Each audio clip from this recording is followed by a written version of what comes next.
নেইমারের এই সেলিব্রেশনের কথাটা কি মনে পড়ে? সান্তোসের হয়ে তার করা এই উদযাপনটা তাকে শিখিয়ে দিয়েছিল এক ক্ষুদে শিশু। 2012 সালে যে ম্যাথিউস লড়ছিল প্রাণঘাতী ব্লাড ক্যান্সারে, নেইমারের সাথে হাসি মজা করা আর ছবি তোলাই ছিল যার শেষ ইচ্ছাগুলোর একটি। ম্যাথিউস ছোট থেকেই পার সান্তোস ভক্ত।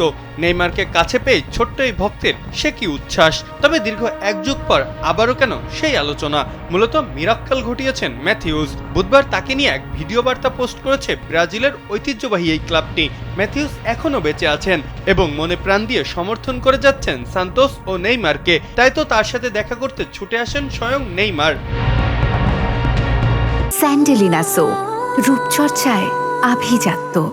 নিজের সেই শৈশবের স্মৃতি ও ফেলে আসা সংগ্রামের দিনগুলোর কথাই তিনি তুলে ধরেন এই ভিডিও বার্তায়। এরপর নেইমারের সাথে ছবি তুলে নিয়েছেন অটোগ্রাফও। শুধু তাই নয়, নেইমারকে সেই ছোটবেলার মতো নিজের ডান্স স্টাইলে রীতিমতো নাচিয়েও ছেড়েছেন। জীবনের চড়াই উৎরাই পার করা নেইমার নিশ্চয়ই শিক্ষা নিতে চাইবেন তার এই ভক্ত থেকে।